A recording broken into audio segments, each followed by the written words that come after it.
you have worked with some extraordinary directors, Peter Sellers, obviously Bill Rauch.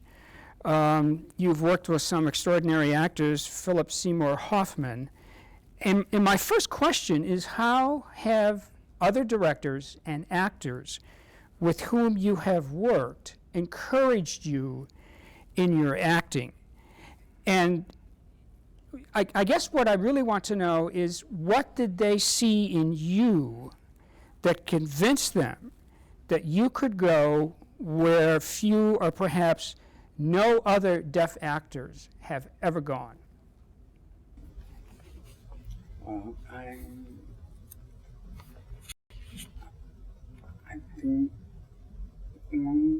I think the most important difference is that I have very high level of language skills. I can read and understand Shakespeare really well. You know, I need other materials sometimes to assist me. And I have a good way of translating Shakespeare language to modern day language than to ASL. And I have a highly developed skill of artistic translation. Many deaf people might not have this skill. But there are many skilled deaf actors. But I've been fortunate to have more opportunity, more experience working with high level, high caliber actors. And mainly thanks to Peter Sellers. He gave me my first big breakthrough for big time theater. And because of that, I was able to get into the big time theater world and work and travel and meet a lot of people. And that's how I met Bill Rauch in the first place. Bill was the assistant director for Peter. And then Bill has remembered me all these years. We didn't see each other until he offered me the job to come here at OSF 2 years ago. I hadn't heard from him before that. It had been about 25 years, and then he just called me out of the blue. You're right, though. I can remember when Peter first asked me to be in the play. You know, I had met Peter through the National Theater of the Deaf in Connecticut. He was directing a short piece added to a major production. It was in Japanese. Kabuki. It was kabuki style. And it was Japanese kabuki style Western. It was all mixed with, you know, a Wild West thing with Japanese kabuki. But anyways, I met Peter that time and we hit it off. I understood what he wanted and we were able to just really work together well. So Peter said, I'll see you again in about 5 years. We'll work together. And I said, yeah, right. Yeah, I've heard that before from hearing directors. Sure enough, he called me 5 years later and offered me a role for Ajax, the title role. So first I turned it down. That's my tendency. I tend to turn everything down at first. And then I realized I come to my senses and I took the job. But Peter offered me the job and we just had our first son, my wife and I. He was just 2 or 3 months old at that time. We had just bought a house in Rochester, New York, where we were both working full-time.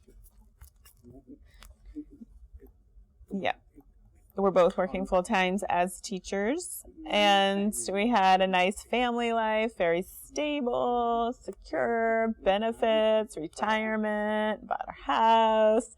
Oh, and then the offer came in. I have to leave my family, my wife, my 3-month-old baby, to go to the Kennedy Center for 3 months. Really, it was 6 months because we started at the Kennedy Center and then we moved to La Jolla Playhouse for the second run of the same play. So that was hard. So I asked the chairperson of the theater department, I asked, is it possible if I could have a leave of absence because the contract was for 6 months? And then what would I do after that? That was way back in 1986 or 87. And acting opportunities for deaf people, oh, they were so rare. So I was really one of the pioneers working in mainstream theater. So I was like, oh no, we just bought a house. How are we going to pay for the house? I had to leave my wife and the baby. So I asked the chairperson, and he said no. Their policy, doesn't allow leave of absences. You have to work for 5 years before that you can take a sabbatical. So I told Peter, sorry, I can't. Peter refused to take no for an answer. He said, you cannot turn this.